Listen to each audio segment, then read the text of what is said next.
I have a lot of experience with settlements, both as a resident of the large community of Beit El and also as a journalist. I moved to Beit El from New York in 2004 with my wife and my one-year-old daughter at the time. Now she's the oldest of 5 children. And we moved to Beit El because I took a job as a writer, radio show host, and editor at Arutz Sheva. Now, within 2 days of my arriving in Israel, I get a call from my good friend who says, we need to go to Givat Asaf right now. I said, what's Givat Asaf? So he told me that Givat Asaf is a caravan outpost, which is at the entrance to the access road of Beit El, where about 24 families lived. And he said that Givat Asaf is going to be evacuated right now, and we need to go.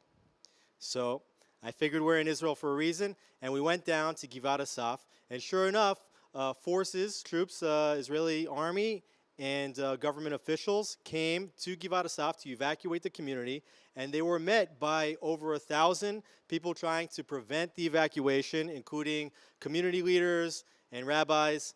And sure enough, that very night, a stay of evacuation was issued, and to this very day, the community of Givat Asaf still survives, although it is still under pending evacuation order. In 2005, I was part of round-the-clock coverage of the evacuation of Gush Katif, radio coverage where we spoke to residents who are going through the horrendous ordeal of being forcibly removed with their communities that they'd lived in for many years, as well as with journalists who were embedded there. And then, sure enough, a few weeks later, I found myself reporting live from Chomesh and Sanor, 2 communities in the northern Shomron, which also were evacuated as part of Ariel Sharon's evacuation plan. To this day, I'm not really certain why those communities were evacuated, at being as though they are very far from Gush Katif and the Gaza Strip, except to set a precedent for future community evacuations. In 2006, I found myself again doing round-the-clock radio coverage of the evacuation and demolition of 9 houses in Amona, where about 4,000 people came to protest the demolition, and they were met by approximately 10,000 troops, many of them on horses, and a sort of violent protest ensued, and hundreds were sent to the hospital, and the 9 houses were, in fact, demolished. I never to this day understood exactly why it had to take place in such a manner. After all, we're talking about 9 houses, and it seemed to me pretty reasonable that they could have found a way to do it without getting into a violent confrontation. Each one of these episodes was a little bit difficult to digest, and it occurred to me that all of the residents of these communities really were pawns in a political game, in a judicial game, and in an international media game, which plays itself out on front-page headlines and also today on the feeds of people's social media. Shortly after Amona, I myself got evacuated from my apartment. No, not by the government, but rather by my landlord, who wanted to move back into his own apartment. So we were forced to look for another place. And sure enough, there were some new buildings coming available for residents in Beit El. These were part of the 14-building apartment complex called Givata Opana. These 14 buildings each had 6 apartments in them. The apartment that we moved into was 120 meters. It had a 250-meter garden, and it had a view all the way to the Mediterranean Sea. I will never forget sunsets in Beit El. They are simply breathtaking, and every day it was something different. Now, we knew at the time that we moved in that the buildings did not have the appropriate administrative approvals necessary for residency. And we thought that the reason why they didn't have them, and what we were told, was that it was part of a political process, because administrative approvals for buildings and settlements are sort of on-again, off-again type of game. And, well, we just kind of went through an evacuation ourselves, and we thought, well, we're only renting, so if the government decides that we're going to get evacuated at some point in the future, we'll take that risk.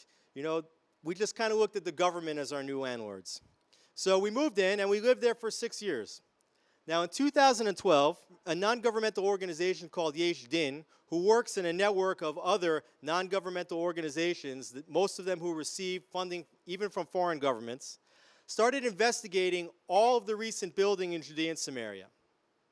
And they determined something further that we didn't know at the time, that there were questions about the actual property acquisition of the piece of land that surrounded 5 of the 14 identical apartment buildings. Now, in the 90s, the Beit El Development Corporation had purchased the property on which my apartment sat from an Arab from the neighboring village of Dora al-Kara. This purchase was taking place through a third-party organization because an Arab selling a piece of property to a Jew is a capital crime, a capital offense in Palestinian society. So they arranged it through a third party where basically it appeared as if the Arab was selling to another Arab, and later it turned out that that was going to the community of Beit El. Now, sure enough, when Yesh Din is doing their investigation, what they determined was that the person that we had bought the property from wasn't the one with the proper claims to the property. Now, when Beit El did their initial search to figure out who to buy the property from, the original landowner, according to the previous Jordanian records and then the Israeli land records, had passed away. So they purchased the property from his grandson. And Yesh Din determined that there was another grandson, essentially a first cousin, who had claims to the property itself. So they took their little internal family land dispute over to Palestinian court with the help of Yesh Din. The Palestinian district court had a choice. Who owned the property? Did the Palestinian who sold the land to the Beit El community, to the Jews, own the property? Or did the Arab that did not sell the land to the Jews, was he the rightful owner of the property? So, of course, the Palestinian district court ruled that the Palestinian that did not sell the land to the Jews was the rightful owner of the property. Yesh Din and the petitioner were very, very satisfied by the result. And they took that ruling and they immediately ran to Israel's Supreme Court. Supreme Court turns to the Attorney General. At the time, it was Yehuda Weinstein, who was appointed by Benjamin Netanyahu as the Attorney General. And they said to him, what do you think should be done in the case where Beit El built land and they acquired the property from the wrong person, basically a fraudulent acquisition? So he turned to them and said, well, I guess the appropriate thing to do is to knock down the buildings. The Supreme Court was very happy with the recommendation and ruled, in fact, that the building should be demolished. Now, Beit El said, hey, wait a second. We acquired the land from the person we thought was the rightful owner. If you're telling me that somebody else is the rightful owner, seeing as though the buildings have been standing for now several years, and even the people that are living in them have been in there for 6 years, and that the buildings are well within the defined security barrier of Beit El, why don't we just simply pay the next Arab, the one that the court ruled is the rightful owner of the land? And in fact, we'll even pay him 3 times the amount of money that we paid to purchase the property originally. Simply just do not knock down the buildings. But of course, selling property to a Jew in Palestinian society is a capital offense, and there was no way that the Palestinian who now claimed to own the property could accept money. So, in fact, they went ahead with the demolition. In the months between the ruling itself and the demolition, Givat Opana turned into a media circus, okay? I got into an argument at one point with the reporter from the Jerusalem Post who dealt with settlements, who constantly referred to the Givat Opana apartment complex as an outpost. I said, this is not an outpost. This is part of a community. These are real buildings with red roofs and apartments and green grass. And she said, no, it's an outpost. Why? Because it's illegal. I said, but have you looked into the story? She said, I don't care. It's an outpost.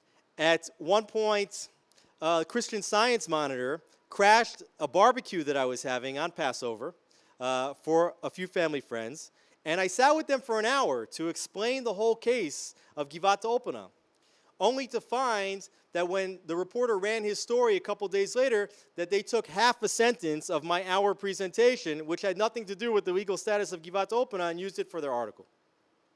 So I learned the hard way that you can get burnt. So when the BBC called just a couple weeks later asking to do a profile on English speakers that lived in Givat Opana, I said to them, well, if you're going to use material that I said, I'd like to see which material you select, and I'd like to make sure that I'm taken in context. And I said, furthermore, you might be surprised to find out that I may not be the prototypical settler in the sense that, I'm law-abiding, family values, I just like to live here in peace, and I'm not the angry settler that you might be looking for. So sure enough, they didn't do the story. I was surprised to find out, in fact, that the most sensitive coverage towards myself and another family that lived on our street was done by Haaretz, by a reporter who I didn't know at the time was an sort of had an undercover feelings of sentimentality towards the settlements. And he actually did a nice piece, even though I was expecting the opposite. At one point, even an ad hoc press conference was called in our backyard, and some members of the Japanese press corps were there. And I was surprised with the realization that the Japanese cared what Jews built houses in the biblical town of Beit El. We got towards the evacuation date, and I decided with my wife that we would move out a few weeks before the evacuation took place. Why? Because there was a lot of rhetoric in the town that the Givat Opana evacuations were going to turn into the next Amona. I didn't want that for my kids. I didn't want that for my stuff. I said, forget it. We're out of here. And at that time, we moved to Jerusalem. We moved out about 2.5 weeks before the evacuation. I came back a few days later to visit my friends, walked into my apartment, which was now being fortified by the youth of Beit El, who were taking the secure room, the mamad as they call it in Israel, the safe room, and turning it into a fortress. They were literally soldering iron bars onto the doors as that was going to be the last stand of Givat Opana. Now, the government didn't want another scene like Amona, so they negotiated with the town of Beit El that they would build 300 new buildings in exchange for the demolition of these 5. Stuck between a rock and a hard place, not wanting the evacuation, but understanding that it would go down either way, and understanding that they could get approvals for 300 new buildings, which were very hard to come by in Beit El, they approved the compromise. To this day, 5 years later, 300 buildings have not been built in Beit El, but the evacuation itself was in fact peaceful. There's a couple takeaways that I have from all these episodes. The first is that if you look around today, the map, there's about 600,000 Israelis living in Jerusalem and Judea and Samaria. They are, at this point, an immovable force. There will be no evacuation of 600,000 Jews from Jerusalem or the Jewish communities in Judea and Samaria. The second is that there is disproportionate coverage of what happens in settlements. International media from around the world seems more interested in what houses are built in Judea and Samaria than they are in any of the humanitarian disasters that are taking place in Syria or any other place around the world. What makes this difficult for Israel is that the political debate inside Israel regarding settlements prevents Israel from presenting a unified message about the legitimacy of settlements. In fact, the media takes cues from organizations like Yesh Din, takes cues from the Supreme Court, which itself is considered an activist court that leans heavily to the left, and takes its cues from the Israeli media, which also leans heavily to the left. By the way, the Israeli electorate tends to lean to the right, so there's really not fair representation in Israel between the judiciary and the media and the actual electorate itself. But it makes it very difficult for there to be a unified message, and therefore the international media latches on and they assume that there's something very, very wrong with the settlement enterprise. Today also media has become not only biased but agenda-driven. What that means is that honest debate and facts seem to become irrelevant if they don't fit into the agenda of the media at the time. What a lot of people don't know, because Jews living in settlements are demonized, is that Jews living in settlements actually have a very special, unique blend of Israeli values across the spectrum. They are generally peace-loving, strong family values, strong commitment to education, entrepreneurial spirit, really, really nice people. These are the types of people that you would want to be your neighbors. Also, another thing that people should understand is that settlements really do not infringe on the neighboring Arab communities. I've lived there long enough to know that when you're several kilometers away from an Arab community, there's no interaction. In fact, to the contrary, the fact that Jews are living in these areas actually brings better roads, better infrastructure, and economic opportunities to the Palestinians living in the region. Another thing that should be understood is that Jews also sit at checkpoints, okay?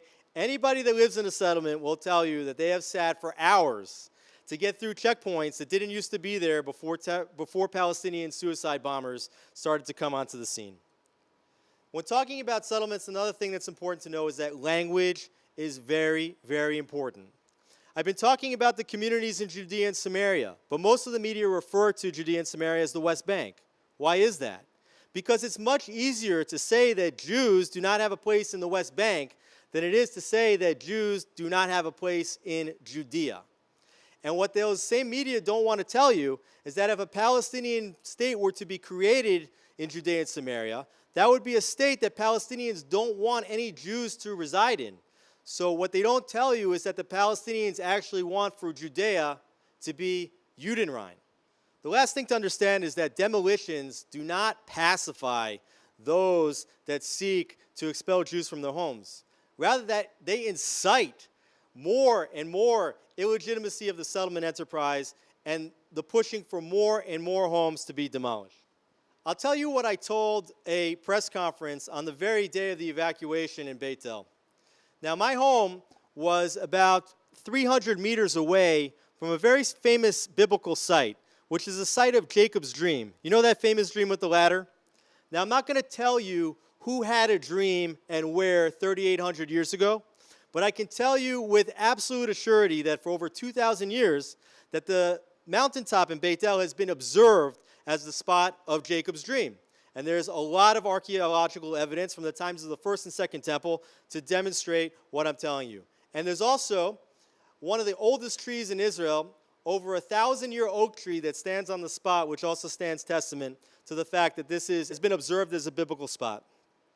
Now, in this very place, when Jacob was having this dream, he saw angels going up and down the ladder. And according to the prophecy, he saw God himself standing on top of the ladder. And God told to Jacob at that time, I am the Lord, God of Abraham your father, God of Isaac, and the land upon which you are lying, to you I will give it, and to your seed. Now Jacob woke up and he was amazed. And he said, God is surely in this place, and I didn't even know. And he went on to say further that this stone in which upon he lied shall become a house of God. And he called the name of that place Beit El, a house of God. Close to 4,000 years later, Jews who bear the same name as their father Jacob, who God changed his name to Yisrael, and today the Jews are the nation of Yisrael, the nation of Israel, have returned to that very place. God's promise has been fulfilled. And so too, the Jews were fulfilling that promise to build a house, to build houses on this hill. Now, very interestingly, Jacob notes that the name of the place before it was Beit El was called Luz. And I noted at the time that if Jews would come back to this place and build, that the name of the place would be called Beit El, as Jacob called it. However, if Jews would choose to knock down the houses that people built in all innocence, then the name of the place would revert back to its original, to Luz. And that Israel would seek to lose what they had built. They would lose their national identity. They would lose the battle for the settlements in the media. And they would lose in the court of public opinion. I'm here to tell you that as a journalist and as a resident, that settlements are not an obstacle to peace, but rather the peace process is an obstacle to settlements. If, in fact, there could be peace with the Palestinians, then they would have no problem with suburban Jewish communities living right nearby. Thank you very much.